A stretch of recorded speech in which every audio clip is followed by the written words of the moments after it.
এইবারের ট্রিকটা থেকে একটা ভার্সিটিতে একটা কোয়েশ্চন অবশ্যই আসবে। এবারে ঢাকা ইউনিভার্সিটিতে যারা রিসেন্টলি পরীক্ষা দিয়েছে 24 সালে তাদের হচ্ছে এখান থেকে একটা কোয়েশ্চন আসছিল। ট্রিক নাম্বার 17 এবং 18 কম্বিনেশন, ঠিক আছে? 17 এবং 18 কম্বাইনলি আসবে। দেখো, তো 17 নম্বর যেটা আছে, ট্রিক নাম্বার 17, এখানে হচ্ছে তোমাকে একটা মডুলাস ফাংশন দেওয়া আছে।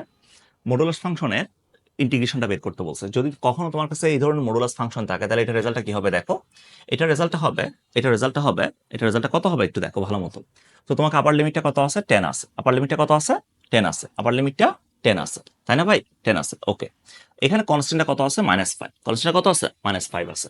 তাহলে দেখো তুমি এখান থেকে নিবা, তাহলে আপার লিমিটের প্লাস এই যে এখানে যেটা কনস্ট্যান্ট আছে ওইটা নিবা, প্লাস -5 নিবা, -5 নিবা, ঠিক আছে?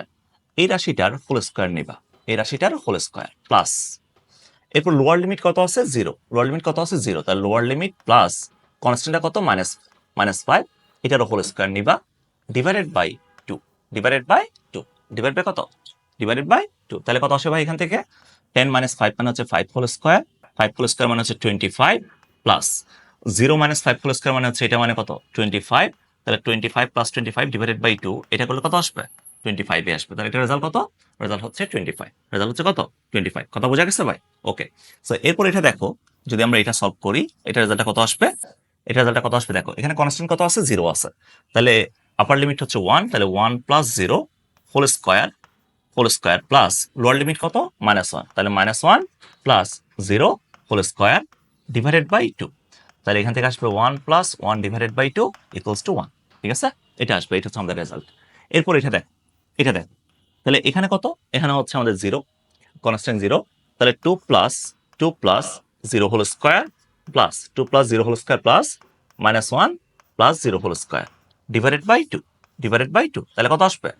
4 + 1 ডিভাইডেড বাই 2। তাহলে ইকুয়ালস টু কত? 5/2 আসবে। কত আসবে? 5/2 আসবে, 5/2 আসবে, ঠিক আছে? তাহলে এরপর এটাতে আসো, এটাতে কি বলতেছে দেখো, মডিউলাস x - 2 এটা বলছে, উপরে হচ্ছে 5, নিচে হচ্ছে -5 আছে। তাহলে আপার লিমিট প্লাস কনস্ট্যান্ট কত?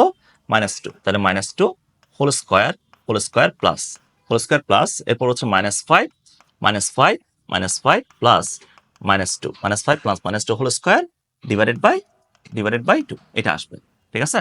সো এখান থেকে যা আসে এটা হচ্ছে আমাদের রেজাল্ট। সো তোমার কাছে যদি কখনো মডুলাস ফাংশন থাকে, মডুলাস ফাংশন রেজাল্টগুলো এইভাবে বের করা হয়। কথা বোঝা গেছে ভাই? কথা ক্লিয়ার? ওকে। সো এই টাইপটা সবাই একটু ভালো মতো দেখো। এরপর আমরা একটা টাইপ দেখবো, টাইপ নাম্বার 18।